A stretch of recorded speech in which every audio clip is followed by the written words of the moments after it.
Supremasi di Indonesia jangan supremasi hukum, karena hukum itu hanya output. Supremasinya harus supremasi keadilan. Nah, supremasi hukum, saya tidak akan di sini saya. Wong yang utama hukum kok. Rumah samu nek aku larinya jadi dihukum. Enggak tuh. Kalau supremasinya supremasi hukum, saya bebas. Saya bebas, saya tinggal menolak semua acara-acara. Saya tidak mau repot-repot blusak-blusuk ngene iki. Wong blusukan wis 30 tahun wis kalah karo sing blusukan isih rong sasi kok. Kowe iki. Dadi aku ora gelem nek hukum tertinggi saya tidak di sini, karena saya untuk apa? Wong saya tidak di sini tidak dihukum kok. Tapi karena supremasi dalam hidup adalah keadilan, maka aku harus di sini. Kalau aku tidak di sini, aku tidak berbuat adil kepada anak-anakku, kepada kakak-kakakku, kepada bapakku, dan kepada seluruh generasi. Dan orang Jawa itu meskipun tidak pernah lahir di Jawa, tidak pernah ke Pulau Jawa, ning persis kelakuannya ngono kae. Nek nganggo jaket ngono kae, rambutnya ngono kae, lagake ngono kae, pokoknya derit lah kayak gitu. Ngawur gitu, sak karepe dhewe, ketoke halus, nek pas sadis, wah sadise pol-polan nih kayak. Itu orang Jawa. Jadi dulu zaman perbudakan abad 17 itu para juragan di Afrika dan di Eropa, kalau dia dapat budak baru itu diperiksa. Kalau ada orang Jawa di antara budak-budak itu langsung dibebaskan.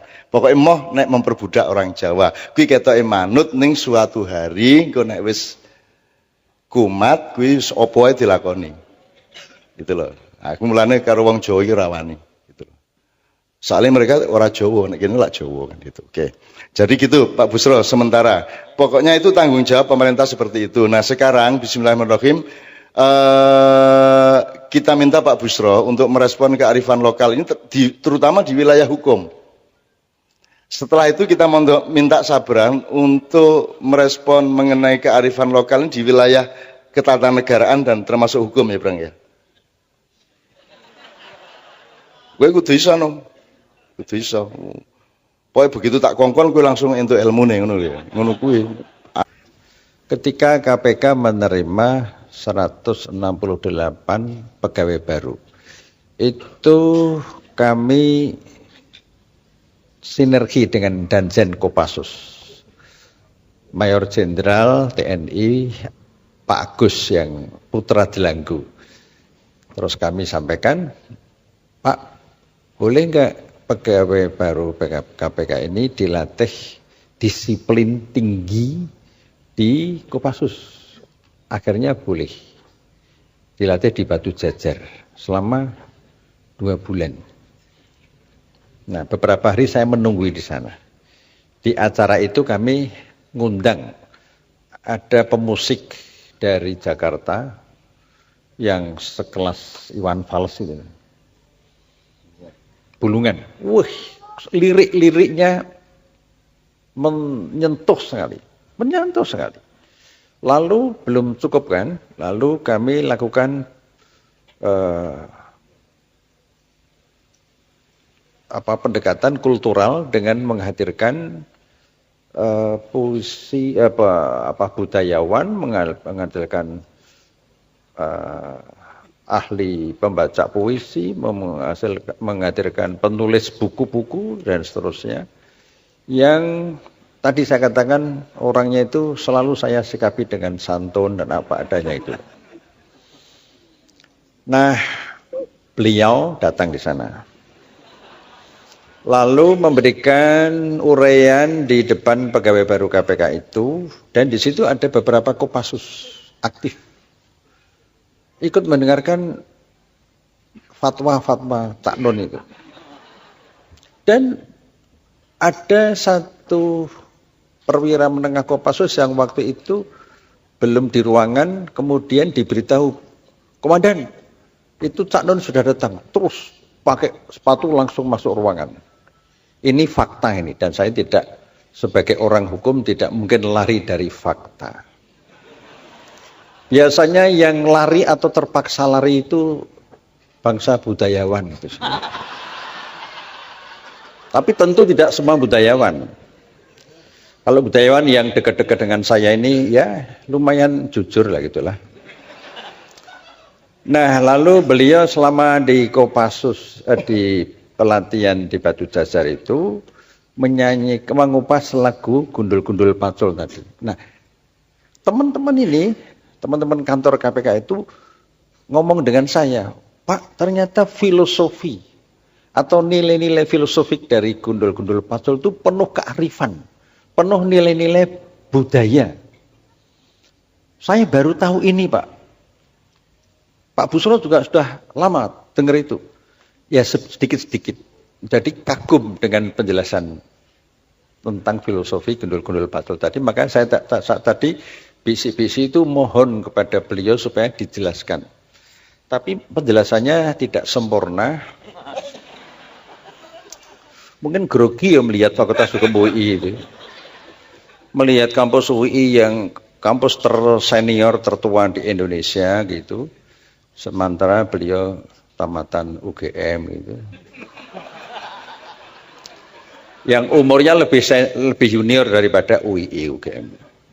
Apalagi UGM punya makna ganda Universitas Gedung Mantenan. Nah,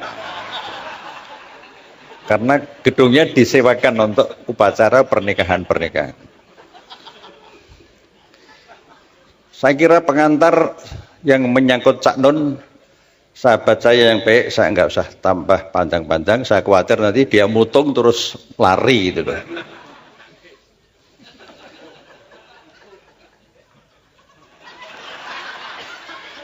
Sedang nyusun konsep replik duplik, atau mungkin nggak pakai duplik langsung vonis gitu. Maklum nggak pernah belajar hukum tapi dekat dengan, makanya saya tadi heran kok merintah anaknya tentang hukum. Loh, lesin hukum kapan weh? Kon anake sak penake dhewe. Agak otoriter ya bapakmu ya. Ya. Ya, betul. Oke. Saya beberapa waktu yang lalu, kira-kira sebulan yang lalu, menemani teman-teman kantor kami, kantor KPK di Kota Gede, untuk mencari sumber-sumber otentik tentang hubungan nilai-nilai kearifan lokal dengan pola pendidikan keluarga dan pengaruhnya terhadap masyarakat Kota Gede dalam relasi-relasi di Kota Gede, sekitar Kota Gede maupun dalam relasi internasional. Program ini memang dibuat oleh KPK, yaitu dengan judul Pencegahan Korupsi Berbasis Keluarga. Hukum kita ini, hukum jelas di Indonesia itu. Tapi di tangan orang-orang yang seharusnya menegakkan hukum tapi tidak punya modal kearifan. Kearifan itu hanya bisa diterima kalau orang itu ma'rifatullah nanti. Ma'rifatullah itu hanya bisa jika kita kemudian menyatu, embodied antara kesadaran hablum minallah dengan hablum minanas, menyatu. Nah, itu ma'rifatullah. Nah, kalau pemimpin-pemimpin itu bisa seperti itu, maka seperti tadi kayak Pak Kahar Muzakir itu. Pak Kahar Muzakir itu pulang dari Jakarta, mau pulang ke Jogja, tidak punya duit sama sekali. Lalu mendatangi Kiai Mukti. Kiai Mukti itu aslinya Madiun, tetangganya Cak Aunur Rohim ini, PLT dekan ini. Mudah-mudahan jadi dekan. Oh, Dokter Ranyar ada di dekan. Oh. Saya kampanyekan, sudah saatnya Mas Ainur Rohim ini harus jadi dekan. Ya, nah, kita dorong soal dadi ora dadi, pokoknya kita dorong lah. Tuh, namanya aja Ainur Rohim, wih, keren.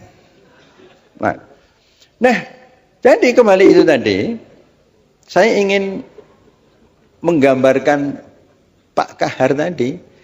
Ketika Pak Kahar itu memimpin UI, tanah wakaf kepada UI itu banyak sekali. Jadi ada korelasi antara pemimpin dengan kepercayaan masyarakat kepada UI. Tanah ini tanah wakaf. Kalau Anda belum ada yang tahu, ini yang memberikan wakaf Hotel Madukoro. Hotel Madukoro depan ini. Hotel Madukoro ketika waktu masih hidup, menemui Haji A.R. Fakhruddin, Ketua PP Muhammadiyah. Tanah ini akan diberikan pada PP Muhammadiyah.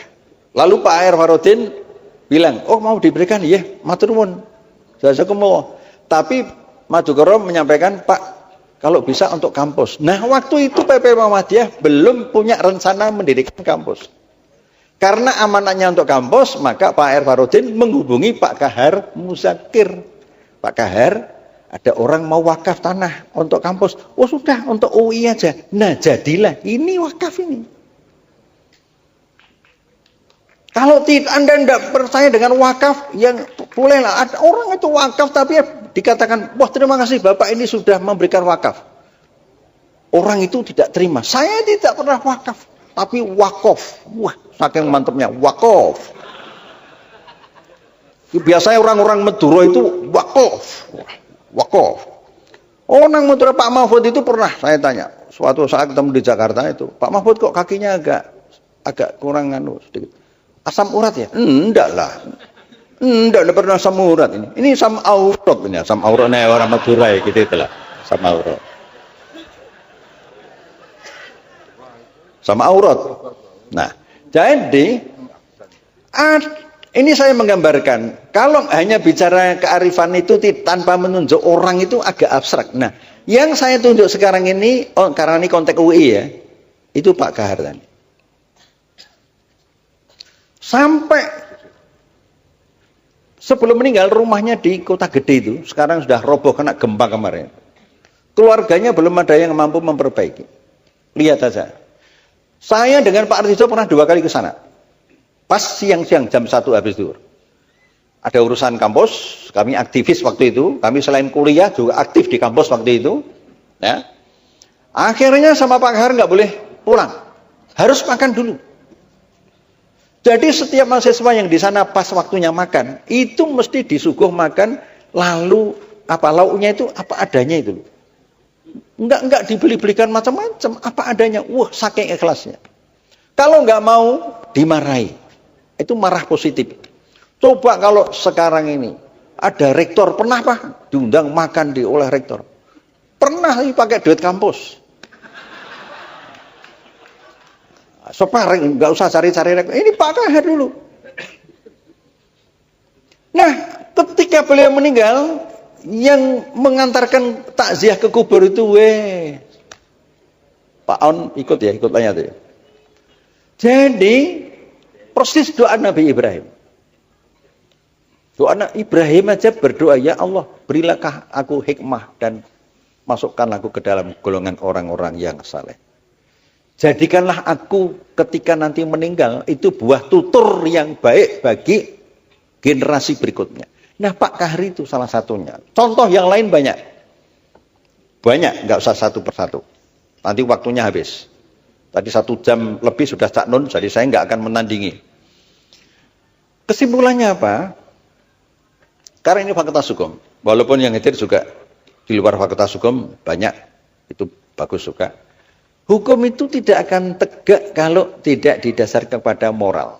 Moral itu tidak ada kalau penegak hukum itu tidak punya wisdom, kearifan, tidak punya budaya-budaya asli, budaya otentik.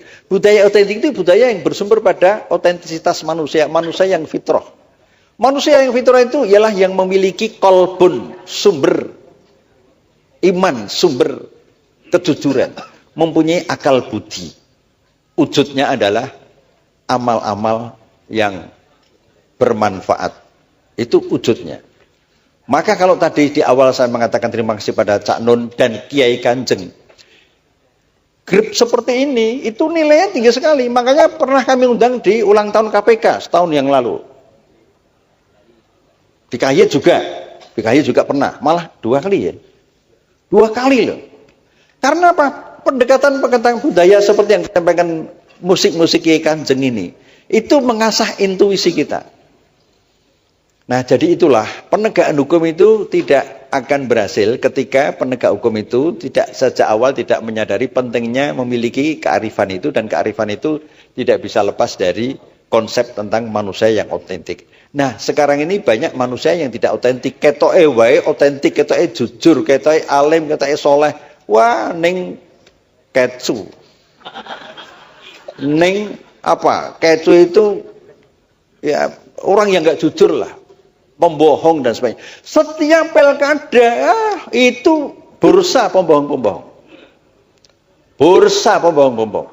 Anda punya pikiran sendiri. Kalau jadi anggota DPR didahului dengan money politik, dengan suap, maka berapa dia akan mengembalikan kembali berlipat ganda. Itulah salah satu penyebab kemudian terjadi penyalahgunaan kekuasaan dan kewenangan. Saya dan teman-teman di kantor sangat prihatin dengan situasi parpol sekarang ini. Tetapi parpol tidak boleh kita perlemah, harus kita perkuat. Kalau mau masuk parpol, kita harus kuat dulu.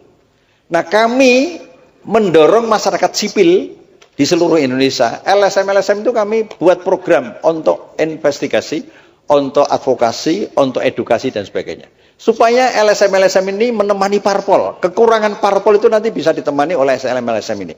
Jadi oleh karena itu, pada adik-adik mumpung ini ketemu, orientasi setelah lulus itu tidak harus jadi pejabat.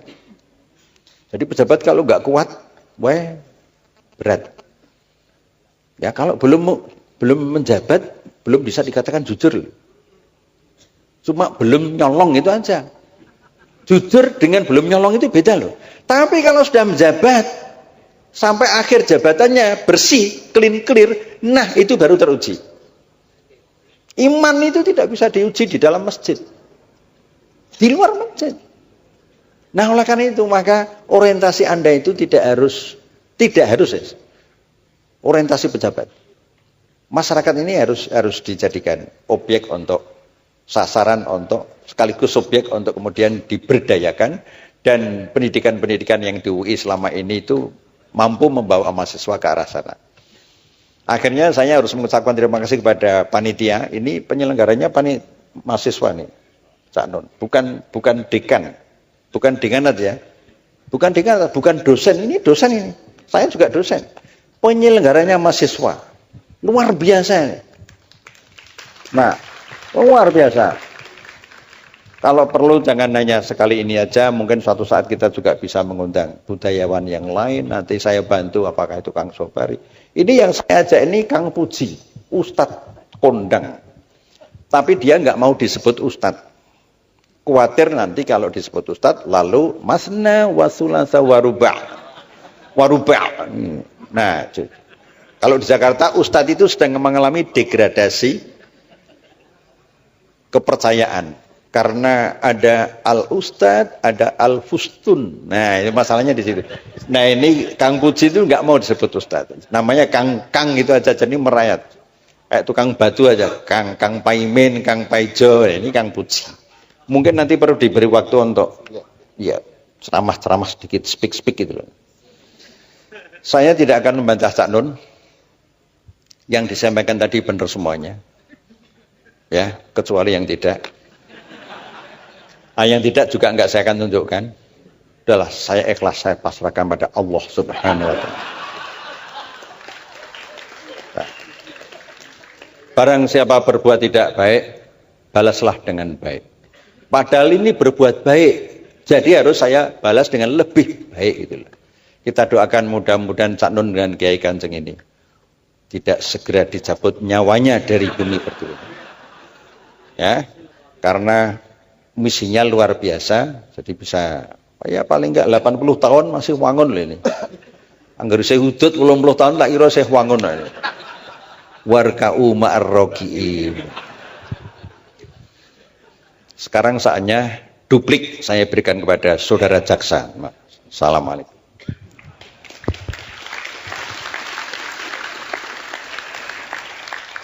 Tidak ada kebahagiaan melebihi membiarkan diri dihina-hina oleh sahabatnya sendiri. Teman-teman sekalian gini ya, malam ini kalau bisa apa yang dibilang sama Pak Busrom, contoh konkret mengenai betapa wakul ngelimpang tadi itu kalau dihitung ya, orang-orang yang diamanati kita bayar untuk nyunggi wakul, mengantarkan kesejahteraan rohani jasmani kepada rakyat, tapi akhirnya malah dididili dewe utawa wakulnya digelimpangke atau bahkan dijual deh. dijual ke luar negeri. Dan itu contohnya sangat banyak. Kalau kita ngomong secara kuantitatif mengenai gelimpangnya wakul ini, saya kira Anda tidak akan pernah bisa semangat lagi membangun Indonesia. Karena tingkat korupsi pencuriannya itu surabayan-bayan. Wukeh tenan. Banyak sekali.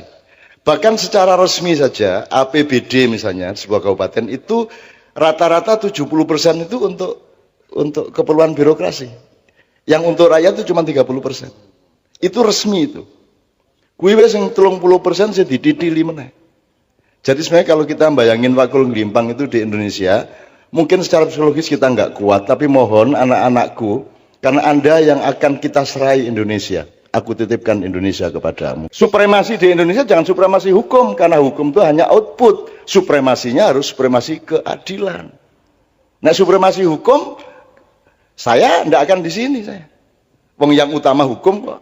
Rumah samu nek aku larene njur dihukum.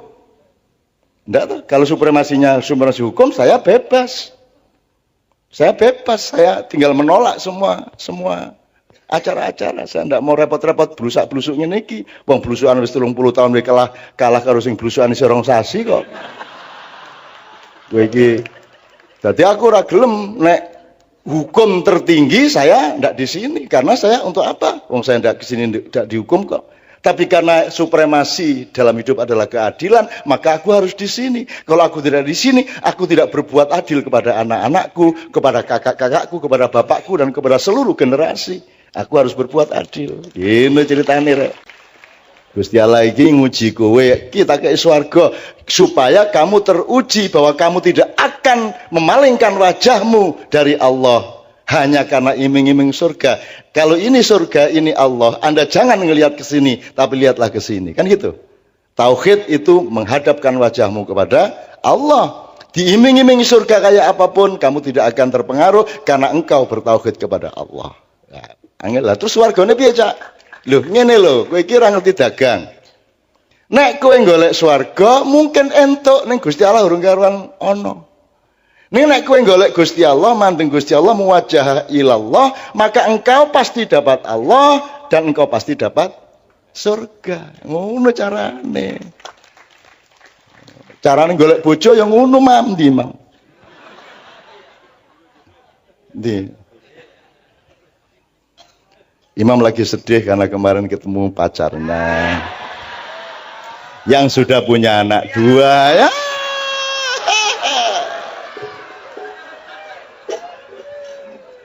Walah, serapa pemahaman. Nasibmu. Nembo ya wis to Mam, ngono kok isih diangen-angen gitu. Wis ta? Wis isih mesem jajal. Wis mesem. Oh wingi tegang tenan e. Kene ngrobokan wingi ya. Tegang tenan lah kok mau mak bejudul. Oh. Terus langsung romantis kayak. Njur wajah piye kae. Kowe mama wis ora pantes kowe iki ngono-ngono. Oke, bismillah. Sabrang itu sahabat saya sejak kecil. Bahwa dia anak saya itu kan casting dari Tuhan. Tapi nanti dia menghadap Tuhan sendirian, saya juga sendirian. Jadi anak bapak itu cobaan kata Allah. Pada dasarnya, pada hakikatnya nanti begitu kita semua bersama Allah, itu kita ketawa-ketawa sendiri. Oh kowe biyen dadi anakku to kan gitu. Oh kowe biyen bapakku to. Wah, kok kowe lho bapakku biyen ngono kowe. Itu ana kuwi bayi apa sebabe bayi iki nangis ki sok-sok ya mergo kaget lho kok kuwi bapakku ngono kowe. Jarene kuwi. Saya sama Sabrang ini kan diminta untuk ikut ngurusin U19. Kesebelasan U19. Jadi Anda tahu ancaman untuk kemurnian kesebelasan sepak bola di tengah kapitalisme dan perjudian sepak bola kan luar biasa besar. Maka kita kurung benar agar supaya selama mereka masih jadi kesebelasan U19 itu benar-benar terlindung dari faktor-faktor lain. Nah, salah satunya lagunya Sabrang dan Leto akan menjadi pipi, jelasin sendiri Brang. Karena segera akan launching bersama Indra Safri ya. Dari pertemuan kemarin ya sebenarnya tidak direncanakan, kita memang senang sama U19, kita bikin sebuah lagu yang berjudul Hati Garuda. Terus waktu ngobrol-ngobrol mau dijadikan anthem U19. dan kita dengan senang hati monggo. Terus nanti insya Allah kita launching biar ada di radio, di RBT, di musik online store, dan semua hasilnya haknya itu buat U19. Sama sekali nggak ngambil. Terus ini untuk perjuangan urusannya gitu. Oke, masuk ke area tadi, tapi sebenarnya saya mau ngomong sebuah local wisdom ini. Mbok iya mbok ora. Di sini yang udah menikah banyak? Yang belum menikah angkat tangan. Banyak, oke. Kalau untuk laki-laki itu pernah dengar bahwa laki-laki itu dibagi jadi 3 T. Wisdom itu. Ini Mas Imam masuk T yang mana ini? Kalau T yang pertama itu yang sudah menikah dan punya anak, namanya tuo. Dituakan sama anaknya. Kan gitu, ada yang menuakan, ada yang manggil bapak. Yang kedua sudah menikah belum punya anak, namanya tahu. Karena sudah tahu. Yang ketiga yang belum menikah namanya taek.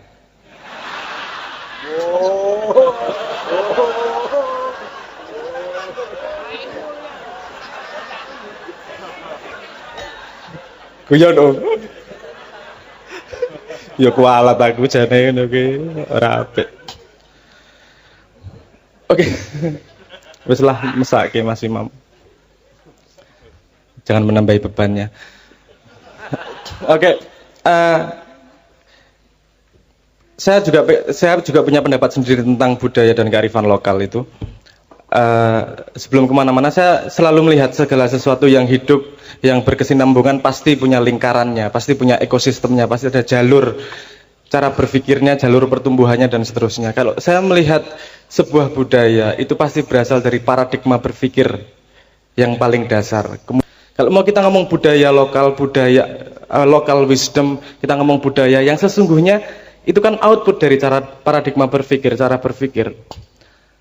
Misalnya saya kasih contoh gini, ketika paradigmanya berpikir adalah materialisme, mencari harta sebanyak-banyaknya, perilaku para koruptor adalah wajar, karena cara berpikirnya memang mencari barang sebanyak-banyaknya.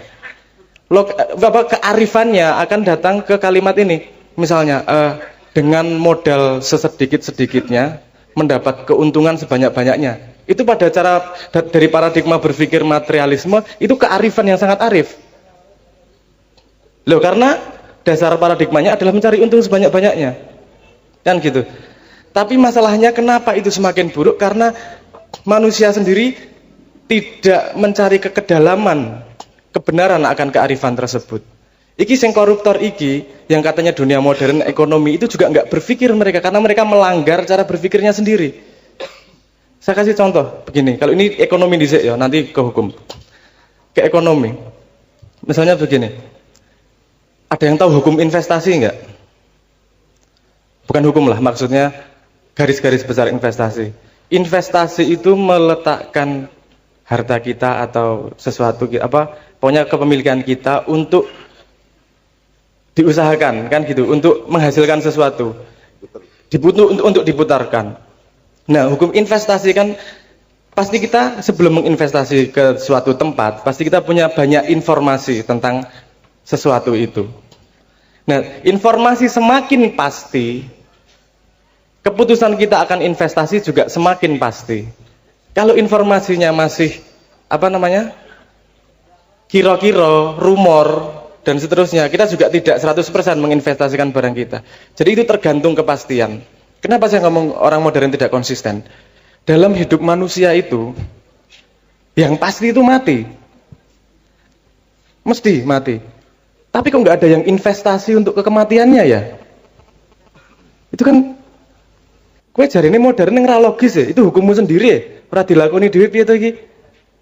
Nah, itu mungkin entah pendidikan kita, entah budaya kita yang sudah seperti itu, sehingga kita tidak punya naluri untuk mendalami, untuk mencari akarnya seperti apa. Kalau kita paham bahwa kita harus mencari dasarnya paradigma apa, sehingga menghasilkan percikan bunga-bunga kearifan lokal kalimat seperti ini. Kalau kita ini harus mencari, waktu yang paling tepat adalah sekarang. Kalau mau memperbaiki Indonesia, generasi muda, waktu berpihak pada generasi muda. Karena yang tua-tua nanti pasti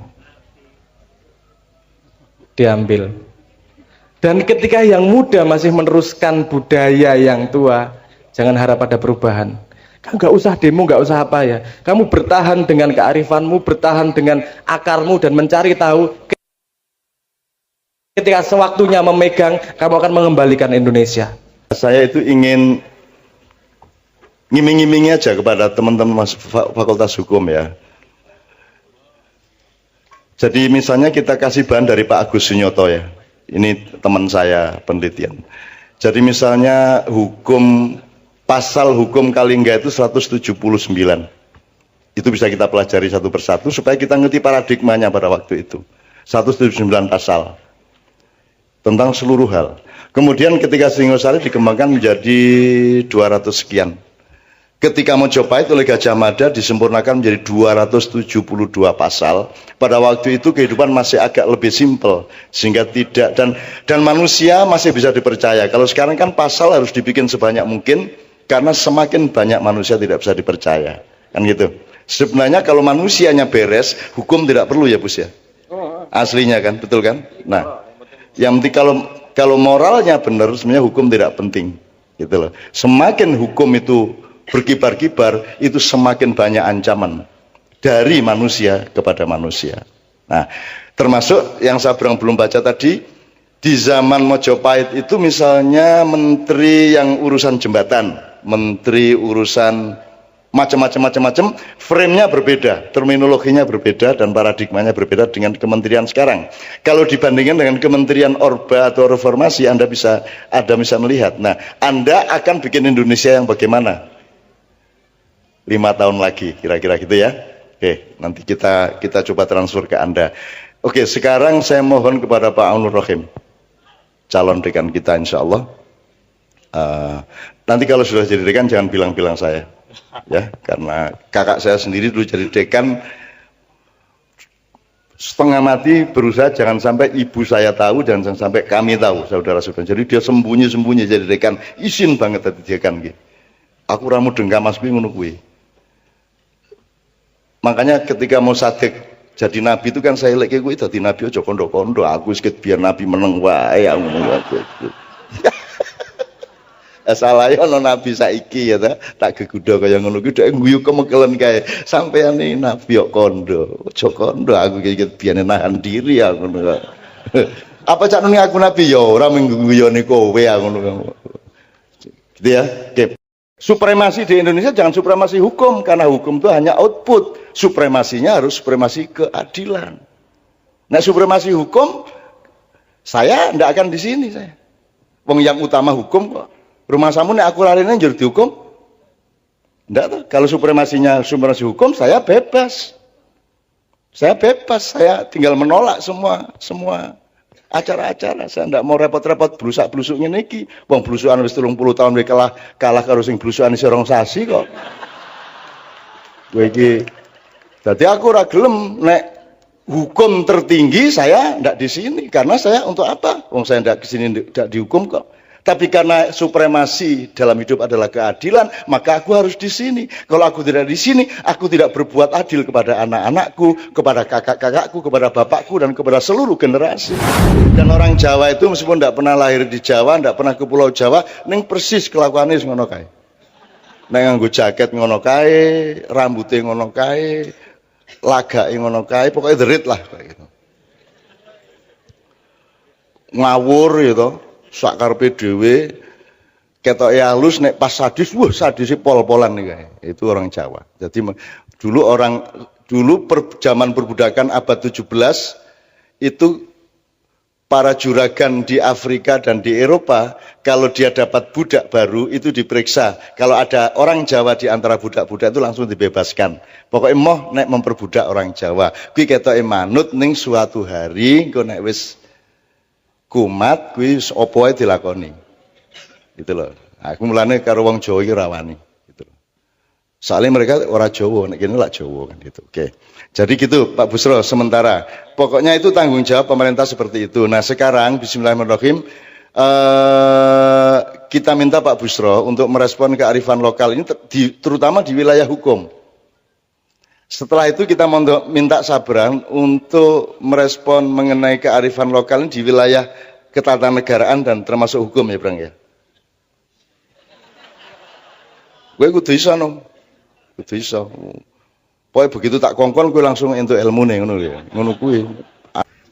Ketika KPK menerima 168 pegawai baru, itu kami sinergi dengan Danjen Kopassus. Mayor Jenderal TNI Pak Agus yang putra Delanggu. Terus kami sampaikan, Pak, boleh enggak pegawai baru KPK ini dilatih disiplin tinggi di Kopassus? Akhirnya boleh dilatih di Batu Jajar selama 2 bulan. Nah, beberapa hari saya menunggu di sana. Di acara itu kami ngundang ada pemusik dari Jakarta yang sekelas Iwan Fals itu. Bulungan. Wih, lirik-liriknya menyentuh sekali. Lalu belum cukup kan? Lalu kami lakukan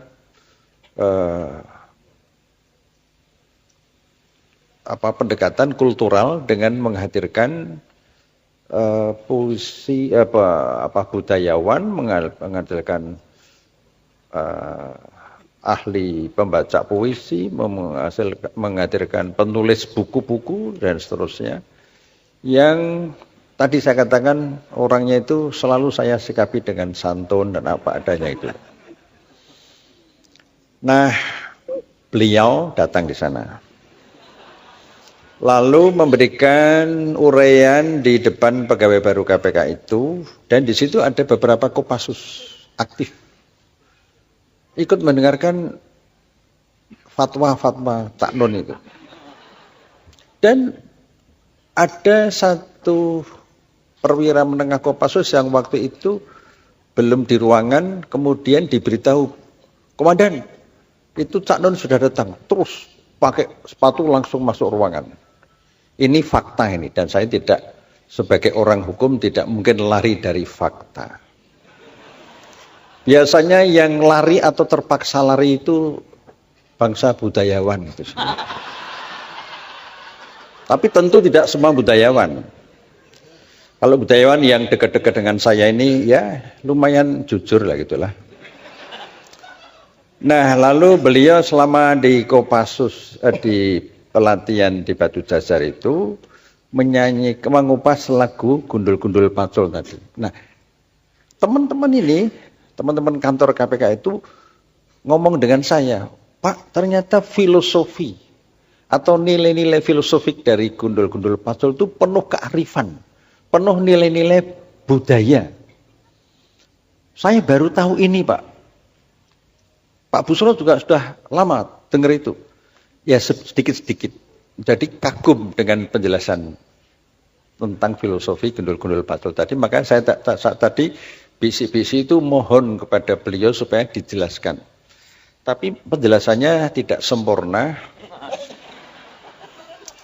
Mungkin grogi ya melihat Fakultas Hukum UI itu.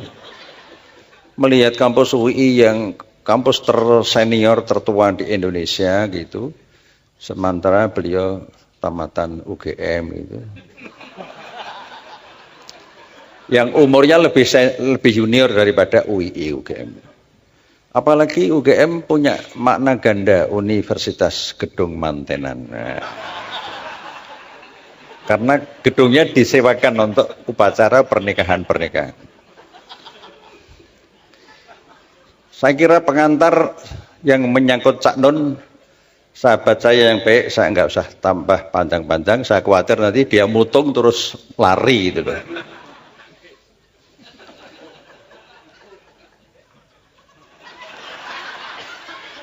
Sedang nyusun konsep replik duplik, atau mungkin nggak pakai duplik langsung vonis gitu. Maklum nggak pernah belajar hukum tapi dekat dengan, makanya saya tadi heran kok merintah anaknya tentang hukum. Loh, lesin hukum kapan weh? Kon anake sak penake dhewe. Agak otoriter ya bapakmu ya. Ya. Ya betul. Oke. Saya beberapa waktu yang lalu, kira-kira sebulan yang lalu, menemani teman-teman kantor kami, kantor KPK, di Kota Gede. Untuk mencari sumber-sumber otentik tentang hubungan nilai-nilai kearifan lokal dengan pola pendidikan keluarga dan pengaruhnya terhadap masyarakat Kota Gede dalam relasi-relasi di Kota Gede, sekitar Kota Gede maupun dalam relasi internasional. Program ini memang dibuat oleh KPK, yaitu dengan judul Pencegahan Korupsi Berbasis Keluarga. Hukum kita ini, hukum jelas di Indonesia itu. Tapi di tangan orang-orang yang seharusnya menegakkan hukum tapi tidak punya modal kearifan. Kearifan itu hanya bisa diterima kalau orang itu ma'rifatullah nanti. Ma'rifatullah itu hanya bisa jika kita kemudian menyatu, embodied antara kesadaran hablum minallah dengan hablum minanas, menyatu. Nah, itu ma'rifatullah. Nah, kalau pemimpin-pemimpin itu bisa seperti itu, maka seperti tadi kayak Pak Kahar Muzakir itu. Pak Kahar Muzakir itu pulang dari Jakarta, mau pulang ke Jogja, tidak punya duit sama sekali. Lalu mendatangi Kiai Mukti. Kiai Mukti itu aslinya Madiun, tetangganya Cak Aunur Rohim ini, PLT dekan ini. Mudah-mudahan jadi dekan. Oh, Dokter Ranyar ada di dekan. Oh. Saya kampanyekan, sudah saatnya Mas Ainur Rohim ini harus jadi dekan. Ya, nah, kita dorong soal dadi ora dadi, pokoknya kita dorong lah. Tuh, namanya aja Ainur Rohim, wih, keren. Nah, jadi kembali itu tadi, saya ingin menggambarkan Pak Kahar tadi. Ketika Pak Kahar itu memimpin UI, tanah wakaf kepada UI itu banyak sekali. Jadi ada korelasi antara pemimpin dengan kepercayaan masyarakat kepada UI. Tanah ini tanah wakaf. Kalau Anda belum ada yang tahu, ini yang memberikan wakaf Hotel Madukoro. Hotel Madukoro depan ini. Hotel Madukoro ketika waktu masih hidup menemui Haji A.R. Fakhruddin, Ketua PP Muhammadiyah. Tanah ini akan diberikan pada PP Muhammadiyah. Lalu Pak A.R. Fakhruddin bilang, oh mau diberikan, ya matur nuwun. Jazakumullah. Tapi Madukoro menyampaikan, Pak, kalau bisa untuk kampus. Nah, waktu itu PP Muhammadiyah belum punya rencana mendirikan kampus. Karena amanahnya untuk kampus, maka Pak A.R. Fakhruddin menghubungi Pak Kahar Muzakir. Pak Kahar, ada orang mau wakaf tanah untuk kampus. Oh sudah, untuk UI aja. Nah jadilah, ini wakaf ini. Kalau Anda tidak percaya dengan wakaf, yang bolehlah. Ada orang itu wakaf tapi ya dikatakan, wah terima kasih Bapak ini sudah memberikan wakaf. Orang itu tidak terima. Saya tidak pernah wakaf, tapi wakof. Wah, saking mantapnya, wakof. Biasanya orang-orang Madura itu wakof. Wakof. Orang Madura Pak Mahfud itu pernah saya tanya. Suatu saat ketemu di Jakarta itu, Pak Mahfud kok kakinya agak kurang sedikit. Asam urat ya? Enggak lah. Enggak pernah asam urat ini. Ini asam aurat ini, asam auratnya orang Madura gitu itulah. Asam aurat. Sama aurat.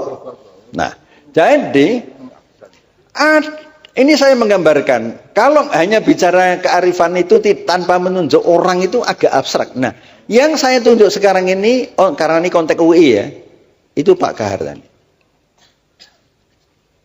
Sampai sebelum meninggal rumahnya di Kota Gede itu, sekarang sudah roboh kena gempa kemarin. Keluarganya belum ada yang mampu memperbaiki. Lihat saja. Saya dengan Pak Artijo pernah 2 kali ke sana. Pas siang-siang jam 1 habis zuhur. Ada urusan kampus, kami aktivis waktu itu, kami selain kuliah juga aktif di kampus waktu itu. Ya. Akhirnya sama Pak Kahar nggak boleh pulang, harus makan dulu. Jadi setiap mahasiswa yang di sana pas waktunya makan, itu mesti disuguh makan, lalu apa lauknya itu apa adanya itu. Enggak dibeli-belikan macam-macam, apa adanya. Wah, saking ikhlasnya. Kalau enggak mau, dimarahi. Itu marah positif. Coba kalau sekarang ini ada rektor, pernah Pak diundang makan oleh rektor? Pernah pakai duit kampus. Separing, nggak usah cari-cari rektor. Ini Pak Kahar dulu. Nah, ketika beliau meninggal, yang mengantarkan takziah ke kubur itu, Pak On ikut lainnya tuh. Jadi, persis doa Nabi Ibrahim. Doa Nabi Ibrahim aja berdoa, ya Allah, berilah aku hikmah dan masukkanlah aku ke dalam golongan orang-orang yang saleh. Jadikanlah aku ketika nanti meninggal itu buah tutur yang baik bagi generasi berikutnya. Nah, Pak Kahri itu salah satunya. Contoh yang lain banyak. Banyak, nggak usah satu persatu. Nanti waktunya habis. Tadi 1 jam lebih sudah Cak Nun, jadi saya nggak akan menandingi. Kesimpulannya apa? Karena ini Fakultas Hukum. Walaupun yang hadir juga di luar Fakultas Hukum banyak, itu bagus juga. Hukum itu tidak akan tegak kalau tidak didasarkan pada moral. Moral itu tidak ada kalau penegak hukum itu tidak punya wisdom, kearifan, tidak punya budaya-budaya asli, budaya otentik. Budaya otentik itu budaya yang bersumber pada otentisitas manusia, manusia yang fitrah. Manusia yang fitrah itu ialah yang memiliki kolbun, sumber iman, sumber kejujuran, mempunyai akal budi. Wujudnya adalah amal-amal yang bermanfaat. Itu wujudnya. Maka kalau tadi di awal saya mengatakan terima kasih pada Cak Nun dan Kiai Kanjeng, grup seperti ini itu nilainya tinggi sekali. Makanya pernah kami undang di ulang tahun KPK setahun yang lalu. Di KY juga pernah, malah 2 kali ya. 2 kali loh. Karena apa? Pendekatan budaya seperti yang disampaikan musik-musik Kiai Kanjeng ini, itu mengasah intuisi kita. Nah, jadi itulah penegakan hukum itu tidak akan berhasil ketika penegak hukum itu tidak sejak awal tidak menyadari pentingnya memiliki kearifan itu, dan kearifan itu tidak bisa lepas dari konsep tentang manusia yang otentik. Nah, sekarang ini banyak manusia yang tidak otentik, ketoke wae otentik, ketoke jujur, ketoke alim, ketoke soleh. Wah, ning kecu. Ning apa? Kecu itu ya orang yang enggak jujur lah. Pembohong dan sebagainya. Setiap pilkada itu bursa pembohong-pembohong. Bursa pembohong-pembohong. Anda punya pikiran sendiri. Kalau jadi anggota DPR didahului dengan money politik, dengan suap, maka berapa dia akan mengembalikan kembali berlipat ganda. Itulah salah satu penyebab kemudian terjadi penyalahgunaan kekuasaan dan kewenangan. Saya dan teman-teman di kantor sangat prihatin dengan situasi parpol sekarang ini. Tetapi parpol tidak boleh kita perlemah, harus kita perkuat. Kalau mau masuk parpol, kita harus kuat dulu. Nah, kami mendorong masyarakat sipil di seluruh Indonesia. LSM-LSM itu kami buat program untuk investigasi, untuk advokasi, untuk edukasi dan sebagainya. Supaya LSM-LSM ini menemani parpol. Kekurangan parpol itu nanti bisa ditemani oleh LSM-LSM ini.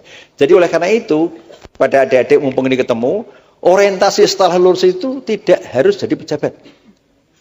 Jadi pejabat kalau nggak kuat, berat. Ya, kalau belum menjabat, belum bisa dikatakan jujur. Cuma belum nyolong itu aja. Jujur dengan belum nyolong itu beda loh.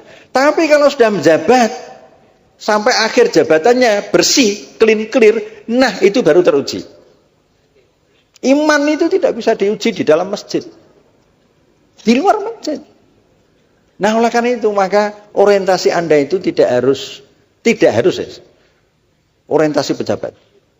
Masyarakat ini harus dijadikan objek untuk sasaran, untuk sekaligus subjek untuk kemudian diberdayakan, dan pendidikan-pendidikan yang di UI selama ini itu mampu membawa mahasiswa ke arah sana. Akhirnya saya harus mengucapkan terima kasih kepada panitia. Ini penyelenggaranya mahasiswa nih, Cak Nun. Bukan dekan. Bukan dekanat ya. Bukan dekanat, bukan dosen. Ini dosen ini. Saya juga dosen. Penyelenggaranya mahasiswa. Luar biasa ini. Nah, luar biasa. Kalau perlu jangan hanya sekali ini aja, mungkin suatu saat kita juga bisa mengundang budayawan yang lain, nanti saya bantu, apakah itu Kang Sobari. Ini yang saya ajak ini Kang Puji, Ustadz kondang.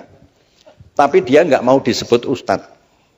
Khawatir nanti kalau disebut Ustadz, lalu masna wasulasa warubah. Warubah. Nah, kalau di Jakarta Ustadz itu sedang mengalami degradasi kepercayaan. Karena ada al-ustad, ada al-fustun. Nah, ini masalahnya di situ.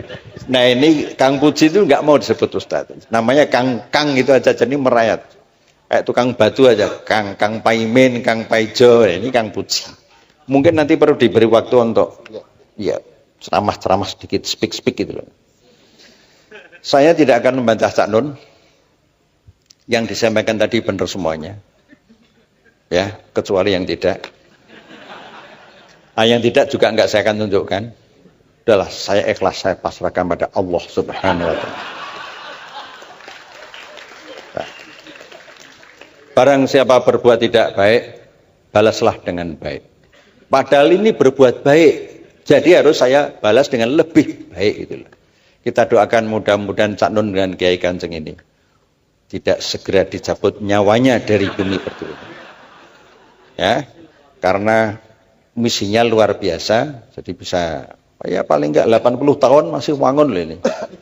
Angger saya hudud 80 tahun tak kira saya wangun loh. Warka'u ma'ar-raki'in. Sekarang saatnya duplik saya berikan kepada saudara jaksa. Assalamualaikum.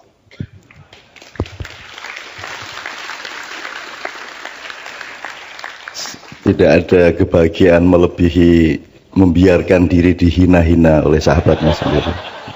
Teman-teman sekalian gini ya, malam ini kalau bisa apa yang dibilang sama Pak Busrom, contoh konkret mengenai betapa wakul ngelimpang tadi itu kalau dihitung ya, orang-orang yang diamanati kita bayar untuk nyunggi wakul, mengantarkan kesejahteraan rohani jasmani kepada rakyat, tapi akhirnya malah dididili dewe utawa wakulnya digelimpangke atau bahkan dijual dijual ke luar negeri. Dan itu contohnya sangat banyak. Kalau kita ngomong secara kuantitatif mengenai gelimpangnya wakul ini, saya kira Anda tidak akan pernah bisa semangat lagi membangun Indonesia, karena tingkat korupsi pencuriannya itu surabayan-bayan, wukeh tenan. Banyak sekali. Bahkan secara resmi saja APBD misalnya sebuah kabupaten itu rata-rata 70% itu untuk keperluan birokrasi. Yang untuk rakyat itu cuma 30%. Itu resmi itu. Kuwi wis sing 30% sing dididili meneh. Jadi sebenarnya kalau kita bayangin wakul ngelimpang itu di Indonesia, mungkin secara psikologis kita nggak kuat, tapi mohon anak-anakku, karena Anda yang akan kita serai Indonesia. Aku titipkan Indonesia kepadamu. Supremasi di Indonesia jangan supremasi hukum, karena hukum itu hanya output. Supremasinya harus supremasi keadilan. Nah, supremasi hukum, saya tidak akan di sini saya. Wong yang utama hukum kok. Rumah samu nek aku larene njur dihukum. Enggak tuh. Kalau supremasi hukum, saya bebas.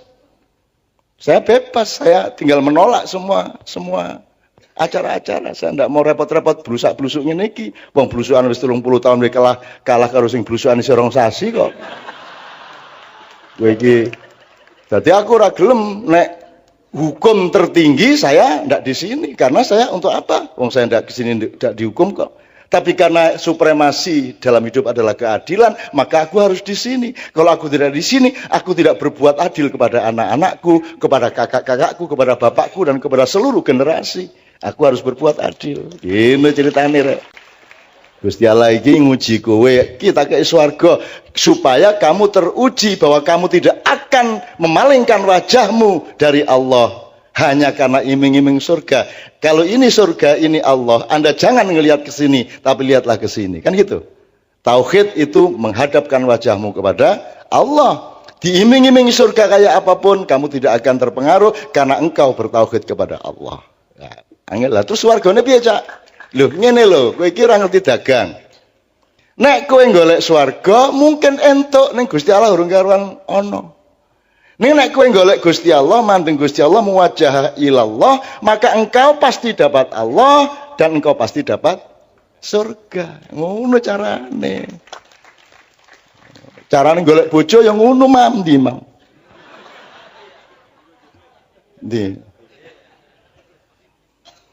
Imam lagi sedih karena kemarin ketemu pacarnya yang sudah punya anak 2 ya.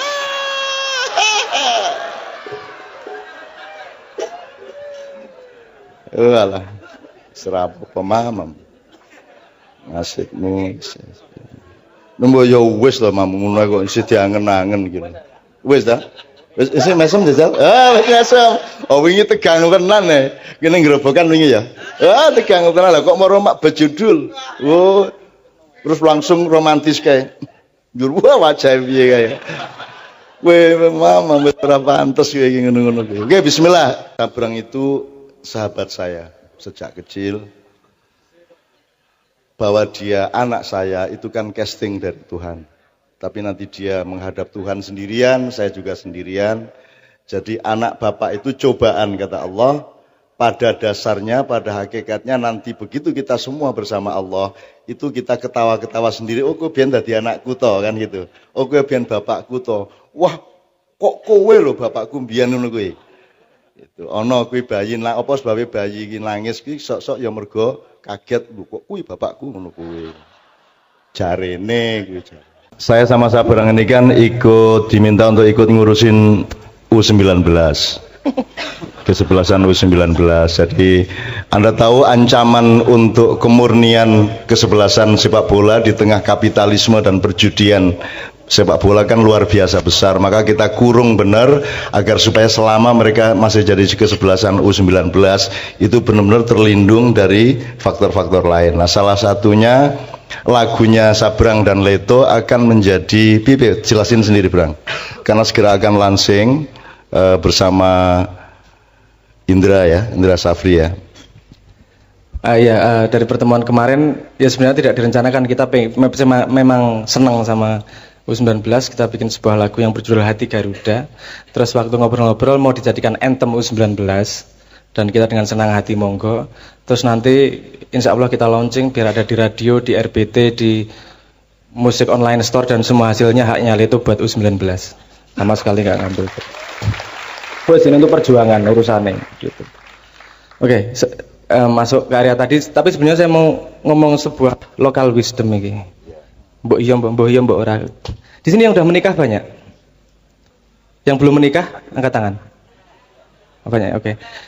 Kalau untuk laki-laki itu pernah dengar bahwa laki-laki itu dibagi jadi 3 T. Wisdom itu. Ini Mas Imam masuk T yang mana ini? Kalau T yang pertama itu yang sudah menikah dan punya anak, namanya tuwo. Dituakan sama anaknya. Kan gitu, ada yang menuakan, ada yang manggil bapak. Yang kedua sudah menikah belum punya anak, namanya tahu. Karena sudah tahu. Yang ketiga yang belum menikah namanya taek.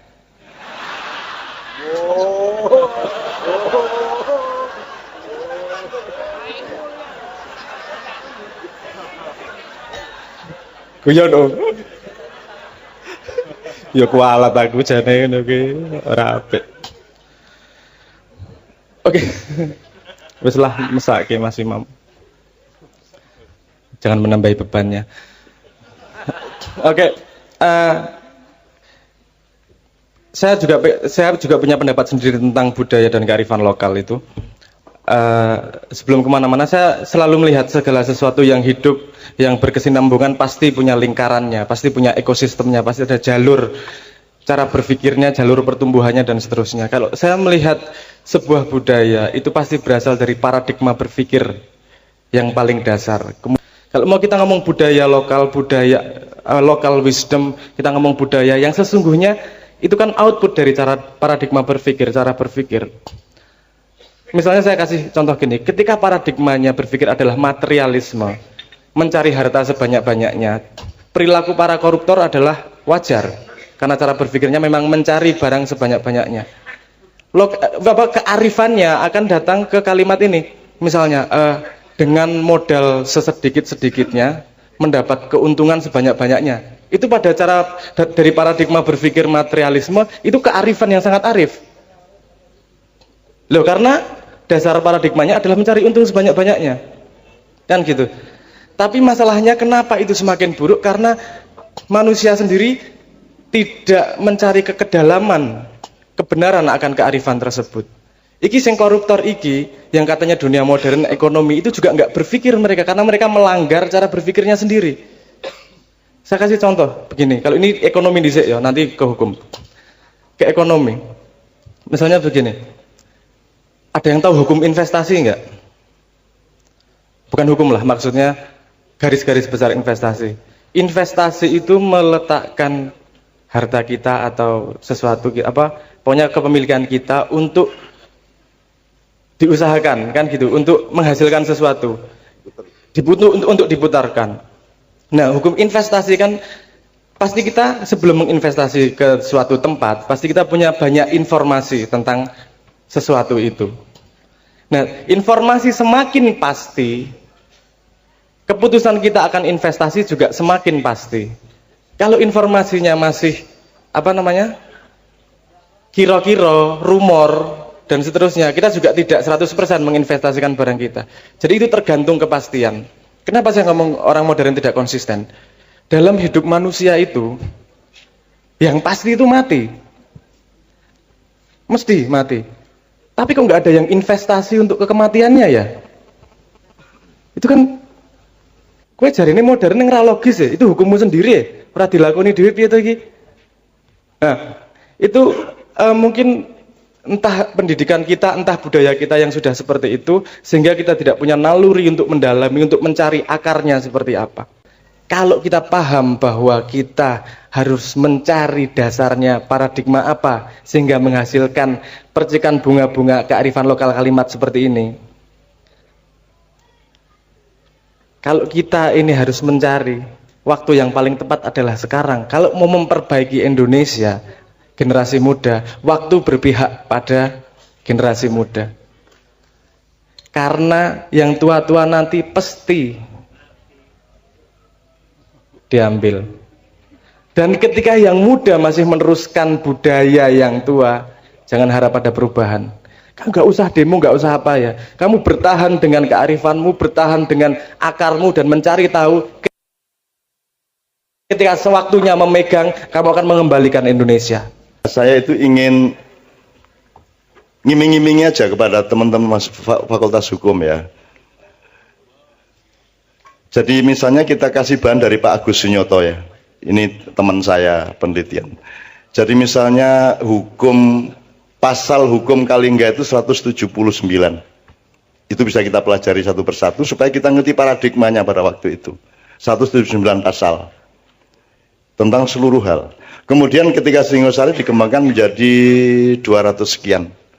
Ketika Mojopahit oleh Gajah Mada disempurnakan menjadi 272 pasal. Pada waktu itu kehidupan masih agak lebih simpel, sehingga tidak dan manusia masih bisa dipercaya. Kalau sekarang kan pasal harus dibikin sebanyak mungkin, karena semakin banyak manusia tidak bisa dipercaya, kan gitu. Sebenarnya kalau manusianya beres, hukum tidak perlu ya Bus ya. Aslinya kan, betul kan? Nah, yang penting kalau moralnya benar, sebenarnya hukum tidak penting, gitu loh. Semakin hukum itu berkibar-kibar, itu semakin banyak ancaman dari manusia kepada manusia. Nah, termasuk yang saya belum baca tadi, di zaman Mojopahit itu misalnya menteri yang urusan jembatan, menteri urusan macam-macam, frame-nya berbeda, terminologinya berbeda, dan paradigmanya berbeda dengan kementerian sekarang. Kalau dibandingkan dengan kementerian Orba atau Reformasi, Anda bisa melihat. Nah, Anda akan bikin Indonesia yang bagaimana? 5 tahun lagi, kira-kira gitu ya. Oke, nanti kita coba transfer ke Anda. Oke, sekarang saya mohon kepada Pak Aunur Rohim, calon dekan kita insya Allah. Nanti kalau sudah jadi dekan jangan bilang-bilang saya, ya, karena kakak saya sendiri dulu jadi dekan, setengah mati berusaha jangan sampai ibu saya tahu dan jangan sampai kami tahu, saudara-saudara. Jadi dia sembunyi-sembunyi jadi dekan, isin banget tadi dekan gitu. Aku ramu dengkam mas ngono kuwi. Makanya ketika mau sadek jadi nabi itu kan saya lagi gue jadi nabi aja kondo-kondo, aku sikit biar nabi meneng wae aku. Asalahe ana nabi saiki ya tak gegudo kaya ngono kuwi dhek guyu kemekelen kae. Sampeyan iki nabi kok kondo. Aja kondo aku iki biyen nahan diri aku ngono. Apa cak nuni aku nabi ya ora mengguyoni kowe aku ngono. Gitu ya. Oke. Supremasi di Indonesia jangan supremasi hukum karena hukum itu hanya output. Supremasinya harus supremasi keadilan. Nah, supremasi hukum saya ndak akan di sini saya. Wong yang utama hukum kok. Rumah samu nek aku larine njur dihukum. Ndak toh. Kalau supremasi hukum saya bebas.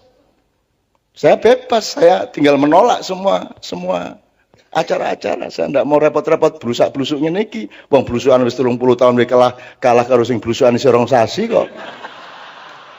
Kowe iki jadi aku ora gelem nek hukum tertinggi saya ndak di sini karena saya untuk apa? Wong saya ndak di sini ndak dihukum kok.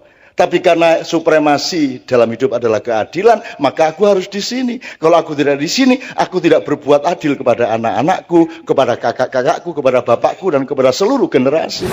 Dan orang Jawa itu meskipun ndak pernah lahir di Jawa, ndak pernah ke Pulau Jawa, ning persis kelakuane ngono kae. Nek nganggo jaket ngono kae, rambutnya ngono kae, lagake ngono kae, pokoknya derit lah kayak gitu. Ngawur gitu, sak karepe dhewe, ketoke halus nek pas sadis, sadise pol-polan nih kae. Itu orang Jawa. Jadi dulu zaman perbudakan abad 17 itu para juragan di Afrika dan di Eropa, kalau dia dapat budak baru itu diperiksa. Kalau ada orang Jawa di antara budak-budak itu langsung dibebaskan. Pokoknya moh nek memperbudak orang Jawa. Kuwi ketoke manut ning suatu hari engko nek wis kumat kuwi apa wae dilakoni. Gitu loh. Aku mulane karo wong Jawa iki rawani gitu. Soalnya mereka orang Jawa, nek kene lak Jawa kan gitu. Oke. Jadi gitu Pak Busro sementara. Pokoknya itu tanggung jawab pemerintah seperti itu. Nah sekarang bismillahirrahmanirrahim kita minta Pak Busro untuk merespon kearifan lokal ini terutama di wilayah hukum. Setelah itu kita minta Sabran untuk merespon mengenai kearifan lokal ini di wilayah ketatanegaraan dan termasuk hukum ya Bang ya. Gue kudu iso no. Kudu iso. Pokoknya begitu tak kongkon gue langsung entuk ilmune ngono ya. Ngono kuwi. Ketika KPK menerima 168 pegawai baru, itu kami sinergi dengan Danjen Kopassus, Mayor Jenderal TNI Pak Agus yang putra Delanggu. Terus kami sampaikan, Pak, boleh enggak pegawai baru KPK ini dilatih disiplin tinggi di Kopassus? Akhirnya boleh dilatih di Batu Jajar selama 2 bulan. Nah, beberapa hari saya menunggu di sana. Di acara itu kami ngundang ada pemusik dari Jakarta yang sekelas Iwan Fals itu. Bulungan. Wih, lirik-liriknya menyentuh sekali. Menyentuh sekali. Lalu belum cukup kan? Lalu kami lakukan pendekatan kultural dengan menghadirkan puisi budayawan, menghadirkan ahli pembaca puisi, menghadirkan penulis buku-buku dan seterusnya. Yang tadi saya katakan orangnya itu selalu saya sikapi dengan santun dan apa adanya itu. Nah, beliau datang di sana. lalu memberikan uraian di depan pegawai baru KPK itu, dan di situ ada beberapa Kopassus aktif ikut mendengarkan fatwa-fatwa Cak Nun itu. Dan ada satu perwira menengah Kopassus yang waktu itu belum di ruangan, kemudian diberitahu, "Komandan, itu Cak Nun sudah datang." Terus pakai sepatu langsung masuk ruangan. Ini fakta ini, dan saya tidak, sebagai orang hukum tidak mungkin lari dari fakta. Biasanya yang lari atau terpaksa lari itu bangsa budayawan itu. Tapi tentu tidak semua budayawan. Kalau budayawan yang dekat-dekat dengan saya ini ya lumayan jujur lah gitulah. Nah, lalu beliau selama di Kopassus di pelatihan di Batu Jajar itu mengupas lagu Gundul-Gundul Pacul tadi. Nah, teman-teman ini, teman-teman kantor KPK itu ngomong dengan saya, "Pak, ternyata filosofi atau nilai-nilai filosofik dari Gundul-Gundul Pacul itu penuh kearifan, penuh nilai-nilai budaya." Saya baru tahu ini, Pak. Pak Busro juga sudah lama dengar itu. Ya sedikit-sedikit. Jadi kagum dengan penjelasan tentang filosofi Gundul-Gundul Pacul tadi. Maka saya tadi bisi-bisi itu mohon kepada beliau supaya dijelaskan. Tapi penjelasannya tidak sempurna. Mungkin grogi ya melihat Fakultas Hukum UI itu. Melihat kampus UI yang kampus tersenior tertua di Indonesia gitu. Sementara beliau tamatan UGM itu. Yang umurnya lebih junior daripada UII UGM. Apalagi UGM punya makna ganda, Universitas Gedung Mantenan. Nah, karena gedungnya disewakan untuk upacara pernikahan-pernikahan. Saya kira pengantar yang menyangkut Cak Nun, sahabat saya yang baik, saya nggak usah tambah panjang-panjang. Saya khawatir nanti dia mutung terus lari gitu loh.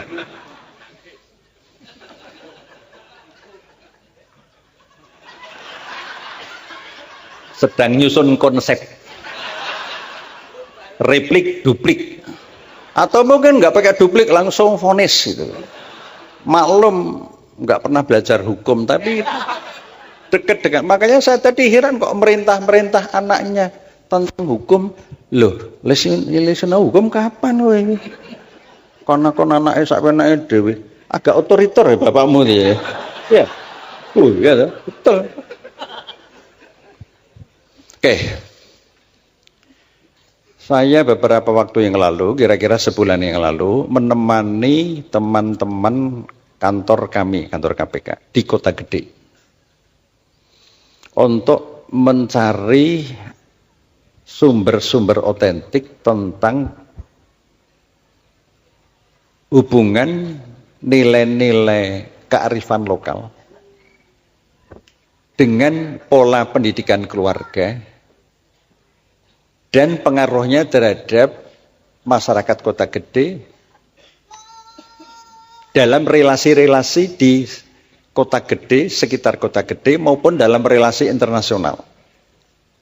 Program ini memang dibuat oleh KPK, yaitu dengan judul Pencegahan Korupsi Berbasis Keluarga. Hukum kita ini, hukum jelas di Indonesia itu. Tapi di tangan orang-orang yang seharusnya menegakkan hukum tapi tidak punya modal kearifan. Kearifan itu hanya bisa diterima kalau orang itu ma'rifatullah nanti. Ma'rifatullah itu hanya bisa jika kita kemudian menyatu, embodied antara kesadaran hablum minallah dengan hablum minanas, menyatu. Nah, itu ma'rifatullah. Nah, kalau pemimpin-pemimpin itu bisa seperti itu, maka seperti tadi kayak Pak Kahar Muzakir itu. Pak Kahar Muzakir itu pulang dari Jakarta, mau pulang ke Jogja, tidak punya duit sama sekali. Lalu mendatangi Kiai Mukti. Kiai Mukti itu aslinya Madiun, tetangganya Cak Aunur Rohim ini, PLT dekan ini. Mudah-mudahan jadi dekan. Oh, Dokter Ranyar ada di dekan. Oh. Saya kampanyekan sudah saatnya Mas Ainur Rohim ini harus jadi dekan. Ya. Nah, kita dorong soal jadi ora jadi, pokoknya kita dorong lah.